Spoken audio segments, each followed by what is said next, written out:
mewaspadai bahaya pluralisme dan sinkretisme agama. Belum lama ini, Menteri Agama Nasaruddin Umar menegaskan bahwa kebahagiaan, kejayaan, dan kedaulatan sebuah bangsa tidak mungkin terwujud tanpa kerukunan umat beragama. Hal itu disampaikan dalam pembukaan acara Jalan Sehat Lintas Agama di kantor Kementerian Agama baru-baru ini. Kemenak juga mengumumkan akan menggelar Natal bersama di kantor Kementerian Agama. Kemenak menyebut hal itu sebagai pertama kalinya dalam sejarah. Sebelumnya, Kemenak juga meluncurkan program kurikulum cinta, mulai dari tingkat Rodatul Atfal hingga perguruan tinggi. Kurikulum cinta atau KC memiliki 5 pilar. 1. Cinta kepada Tuhan. 2. Cinta kepada sesama manusia. 3. Cinta kepada hewan dan tumbuhan. 4. Cinta kepada alam semesta. Dan 5. Cinta kepada bangsa. Sekilas tampak indah. Akan tetapi, di balik kampanye toleransi ini terdapat agenda yang patut diwaspadai, yaitu penguatan paham pluralisme dan sinkretisme agama. Pluralisme agama berarti pengakuan bahwa semua agama sama-sama benarnya, sama-sama berasal dari Tuhan yang sama-sama bersumber dari mata air yang sama. Karena itu, tidak boleh ada monopoli klaim kebenaran atau truth claim antara pemeluk agama. Artinya, tidak boleh ada klaim bahwa agamanya yang benar, sementara agama lain salah. Adapun sinkretisme agama berarti mencampur adukan agama-agama. Di antara wujudnya adalah Natal bersama, doa lintas agama, sholawatan di gereja, dan lain-lain. Jelas, baik pluralisme agama maupun sinkretisme agama adalah konsep batil berbahaya bagi akidah Islam. Menolak pluralisme agama. Islam mengakui realitas sosial bahwa masyarakat memeluk berbagai agama yang berbeda-beda. Allah SWT berfirman dalam Quran Surat Al-Kafirun ayat 6 yang artinya, "Untuk kalian agama kalian dan untuk aku agamaku." Akan tetapi, Islam menolak pluralisme agama, yaitu anggapan bahwa semua agama sama benarnya dan sama-sama merupakan jalan keselamatan. Ini bertentangan dengan nas-nas yang qat'i. Di antaranya firman Allah SWT dalam Quran Surat Ali Imran ayat 19 yang artinya, "Sesungguhnya agama yang Allah ridhai hanyalah Islam." Karena itu Allah SWT menegaskan dalam Quran Surat Ali Imran ayat 85 yang artinya, "Siapa saja yang mencari agama selain Islam, maka tidak akan diterima agama itu dari dirinya." Rasulullah SAW pun tegas menyatakan, "Demi Tuhan yang jiwa Muhammad berada dalam genggaman tangannya, tidaklah seseorang pun mendengar tentang aku sebagai utusan Allah, baik dia seorang Yahudi maupun Nasrani, lalu dia mati, sementara dia tidak mengimani risalah yang aku bawa, yakni Islam, kecuali dia termasuk penghuni neraka." Hadis riwayat Muslim dan Ahmad. Alhasil, selain Islam adalah agama yang batil.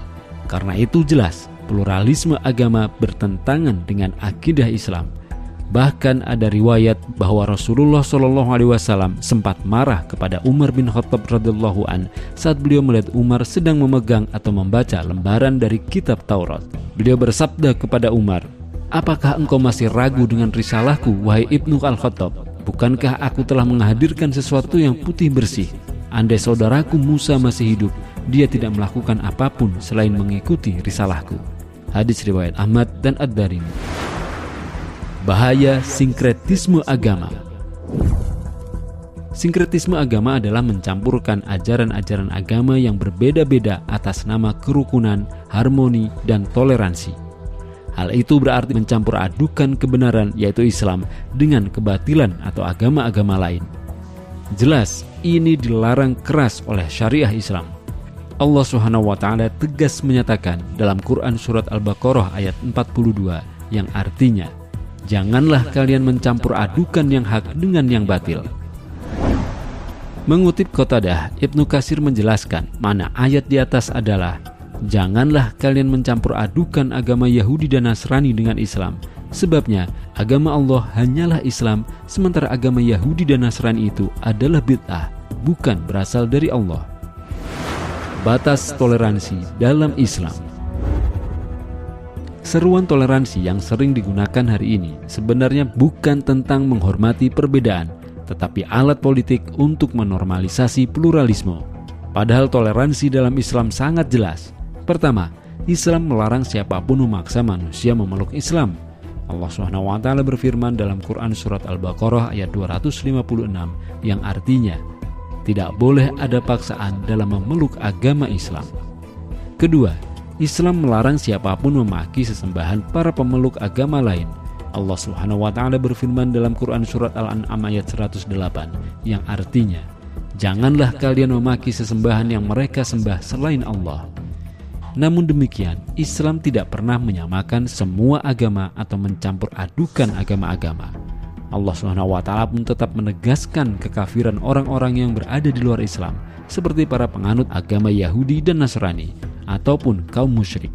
Dalam Quran Surat Al-Ma'idah ayat 73, Allah SWT berfirman yang artinya, sungguh telah kafir orang-orang yang menyatakan bahwa Allah itu adalah satu di antara yang tiga, padahal tidak ada Tuhan kecuali hanya satu, yakni Allah saja.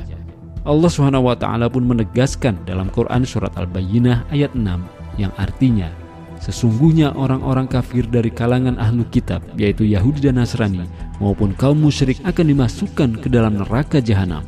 Mereka kekal di dalamnya. Mereka itulah seburuk-buruknya makhluk. Persoalan umat hari ini. Masalah utama umat hari ini, khususnya di negeri ini, bukanlah kurangnya toleransi. Selama ini tidak ada konflik antara pemeluk agama. Kalaupun ada, hal itu lebih karena pelanggaran terhadap aturan pendirian rumah ibadah, seperti pembangunan gereja di tengah pemukiman mayoritas penduduk muslim tanpa mengindahkan aturan atau prosedur yang seharusnya. Persoalan umat hari ini tidak lain adalah munculnya ragam kezaliman akibat penerapan sistem kapitalisme sekuler yang memisahkan agama dari kehidupan. Sistem inilah yang membuat peran agama dipinggirkan, ragam kemaksiatan dilegalkan, dominasi oligarki dibiarkan, kekayaan alam milik rakyat dirampok habis-habisan sehingga mengakibatkan mayoritas rakyat didera kemiskinan dan sebagainya. Dengan demikian, sekulerisme inilah yang menjadi akar semua kegaduhan di negeri ini, sama sekali bukan karena di negeri ini kurang toleransi. Syariah Islam menjaga kerukunan. Islam telah memberikan solusi yang tuntas, penerapan syariah Islam secara kafah dalam seluruh aspek kehidupan. Demikian sebagaimana dulu pernah terwujud selama berabad-abad lamanya sepanjang era kekhilafahan Islam. Sepanjang sejarahnya, kekhilafahan Islam membuktikan toleransi yang luar biasa tanpa pluralisme dan sinkretisme agama. Fakta sejarah yang paling masyhur menunjukkan toleransi yang terang-terangan. Hal itu antara lain ditunjukkan oleh sikap dan kebijakan Khalifah Umar bin Khattab radhiyallahu an ketika menaklukkan Baitul Maqdis atau Syam. Alih-alih melakukan penindasan, beliau justru mengelurkan Uhdad Umar atau perjanjian Umar yang menjamin keamanan kaum Nasrani. Disebutkan dalam perjanjian tersebut antara lain, inilah jaminan keamanan yang diberikan oleh hamba Allah Umar kepada penduduk Ilya. Aku memberikan jaminan keamanan bagi diri mereka, harta mereka, dan gereja-gereja mereka. Khalifah Umar radhiyallahu an bahkan menolak untuk menunaikan sholat di dalam gereja, semata-mata agar hal itu tidak dijadikan alasan oleh kaum muslim untuk merampas rumah ibadah kaum Nasrani tersebut. Beliau memilih untuk menunaikan sholat di luar, lalu di lokasi itulah dibangun masjid. Kebijakan itu menunjukkan bahwa kerukunan dalam Islam dibangun di atas keadilan dan penjagaan akidah Islam, bukan dengan kompromi dengan agama lain. Demikianlah selama 13 abad sepanjang era kekhilafahan Islam, toleransi benar-benar nyata tanpa harus diwarnai oleh pluralisme dan sinkretisme agama, seperti ritual Natal bersama, doa lintas agama, dan sebagainya. Inilah kerukunan sejati yang dibangun di atas hukum Allah SWT, bukan kompromi keyakinan. Penutup. Toleransi sejatinya tidak memerlukan pluralisme agama, apalagi sinkretisme agama. Islam telah mengajarkan cara hidup damai tanpa harus mencampur adukan akidah. Agenda pluralisme dan sinkretisme agama kini didorong oleh Kemenak atas nama toleransi justru berpotensi merusak identitas dan keyakinan umat Islam. Saatnya umat kembali pada pengamalan dan penerapan syariah Islam secara kafah, tentu dalam institusi pemerintahan Islam sebagaimana dulu di era khilafah. Khilafah lah satu-satunya institusi yang secara historis dan syar'i terbukti menjaga akidah, mewujudkan keadilan, serta menjamin kerukunan sesama manusia. Wallahu a'lam bishawab.